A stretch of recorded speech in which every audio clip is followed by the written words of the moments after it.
Hey, what is going on guys? Danny here. Welcome back to the channel and I hope you're all doing well. In this video, we're going to be discussing some new leaks and rumors which have surfaced on the internet regarding Nvidia's upcoming graphics cards, along with AMD's Radeon BIG NAVI. So to start off with the former, the first leak comes from Kopite7 Kimi, who is a known hardware information leaker and data miner. He posted some info on the 31st of July pertaining to 3D Mark Time Spy Extreme results for the RTX 3080, where they claim it scored 8600 points. In a follow-up tweet to where one user asks if the RTX 3090 may offer up to 50% better performance than the RTX 2080 Ti, they say it's true and that the 3090 or 3080 Ti, whatever they decide to call it, scores almost 10,000 points. Now do note though that they never posted any links and didn't even bother posting a screenshot either. Their track record for the most part has been reliable in regards to leaking information like this, and there could be some truth to there, but keep in mind to take these kinds of things with a grain of salt. As for the results themselves, if these scores are true, then we're looking at good performance uplift with these next generation of video cards. Keep in mind when you go on to 3D Mark's results database and look at some 2080 Ti scores,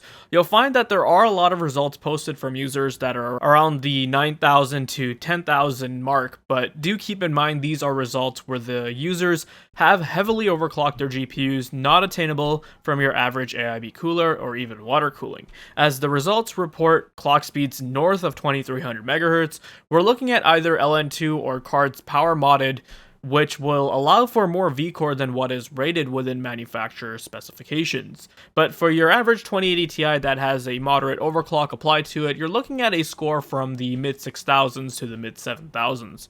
Another important assumption we can also make here is that perhaps these are scores from early engineering samples which generally are clocked lower than their retail counterparts, although we don't know exactly what clock speeds these cards were running at, as there wasn't even a screenshot shared, just a score.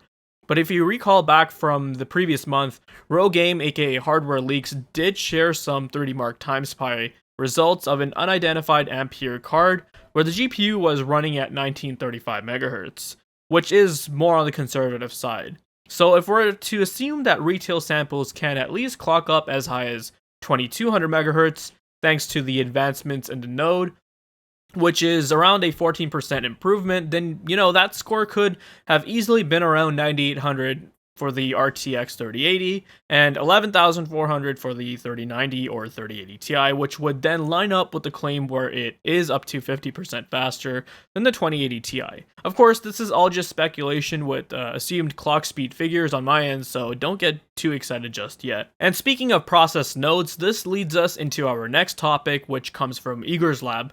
I'll leave a link to this article in the video description, as I highly recommend reading it for yourselves. He essentially does a breakdown in regards to thermals for Nvidia's next-gen flagship GPUs, and does a dissection on perhaps what could make them difficult to cool with just an air cooler. He even shows his breakdown at the bottom, where we're looking at a card with a total graphics power of around 350 watts. And this here is what's concerning to me, because we've been hearing these rumors of Nvidia's next-gen cards possibly being more power hungry than what we're used to seeing from them. And this is due to the fact that instead of using TSMC's superior 7nm enhanced node or 7nm plus node, they were unable to close a deal with them and instead were left backtracking to Samsung for their 8nm node. In regards to most performance improvements, as I mentioned in my previous video, those will come from Ampere's microarchitecture improvements over Turing, along with better Tensor and RT core performance. I'm expecting clock speeds to be higher too, but these chips might end up being more power hungry, with Nvidia trying to push those clock speeds to try and match TSMC's process.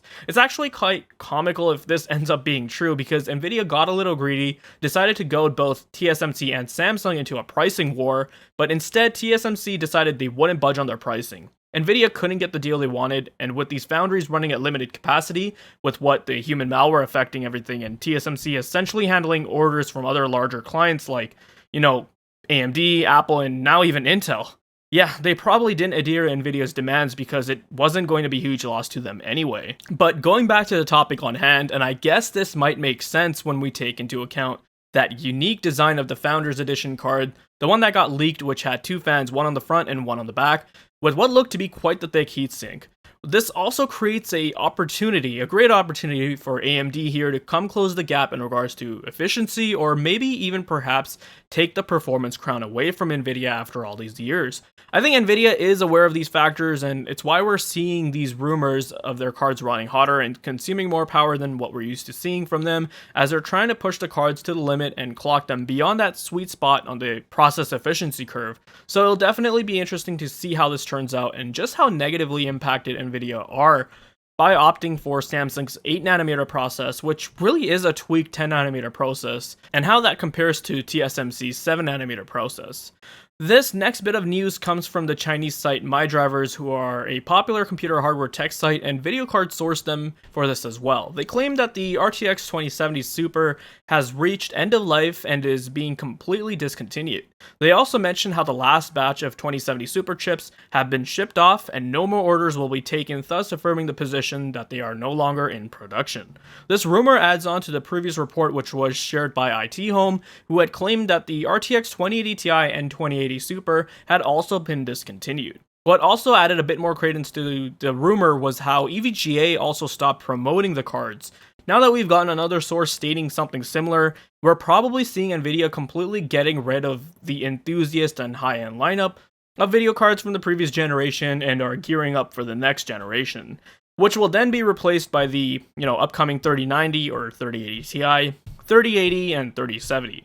So what this entails is that we're probably fairly close to the launch of these GPUs, or at the very least some kind of an announcement. Speaking of which, MyDrivers are also claiming to have an alleged release date of the RTX 30 series, which would be on the 17th of September. They also do specifically state that the RTX 3070 will be released a month later in October, after the initial launch, and then the RTX 3060 will then follow suit the following month, making its debut in November of 2020. So what I'm thinking is that Nvidia will do a similar reveal as they did with Turing, where they'll announce the 3090 or 3080 Ti, 3080, and then 3070, with the latter releasing a month later. This is usually always the case when Nvidia releases a new generation of video cards. They always release the high-end enthusiast cards first, then the mid-range and entry-level cards are released later on in the year. In regards to pricing, we still don't have any information, but fingers crossed that it's at least better than last gen. Now moving on to AMD, and this next bit of information is reported by Eager's Lab again, and all the links will be down below so you guys can check it out for yourselves. The next bit of news that Eager has is in regards to the release window for AMD's next-gen graphics cards based on their new RDNA2 architecture. He claims that this source refers to a launch in November of this year, with reference models only being released. He gives no specific information regarding release dates for custom model cards, as he claims that board partners haven't even received any technical information for the design of the GPUs. Quite the stark contradiction when compared to Nvidia, as we've been hearing rumors of board partners already working on custom designed graphics cards for the Ampere series. What's also interesting to note is that this implies for a later release date than what was already assumed, where AMD CFO Devinder Kumar talked about how next-gen cards would be out before the next-gen consoles. However, with these new rumors, it looks like they might be released parallel to each other, and AMD might have been running into some delays. This could be due to a few various reasons, such as TSMC running on limited capacity, internal obstructions, and so on. Now, he does go on to say that the consumer line of GPUs for the mainstream will be using GDDR6 memory, 16GB for BIG NAVI at that, and that prosumer variants will be getting HBM2 memory. This would make sense, as we've seen this in the past, that HBM doesn't offer a whole lot of benefit in gaming workloads, whereas for compute and productivity scenarios, the extra bandwidth definitely offers some significant performance uplifts. AMD have announced already in the past that their gaming-focused GPUs will be based on the RDNA architecture, and their prosumer line of graphics cards and cards for the data centers will be based on CDNA. I actually really like this approach, as this is the same approach Nvidia takes when it comes to differentiating between mainstream and the HPC market. Having two separate graphics segments allows for products that are designed to function in an optimal way for a specific scenario. Their gaming cards will be solely for gaming, and compute cards will be designed in mind with those data center workloads. This will hopefully establish efficient and effective designs that thus improve performance. Eager also states that his source points out that AMD will be using TSMC's enhanced 7nm plus node, and this goes back to the point I made where we talked about Nvidia possibly getting held back by Samsung's inferior 8nm node, This could potentially create an opportunity for AMD to leverage the advantages of the better node and really push performance and give Nvidia a run for their money, because some tight competition is desperately needed in this sector of the computer hardware space. And finally, the last bit of information we have pertains to RDNA3, and although there isn't a lot of information shared here, it is very intriguing and definitely broadens the horizons for what we can expect from or after RDNA2. Igor here states that RDNA3 is in its early testing stages, and what's really interesting is that he points out RDNA3 chips will offer the same design methodology as Zen 2, but for GPUs, allowing for AMD to combine multiple GPU IPs. Alluding to that, AMD will be leveraging a chiplet design.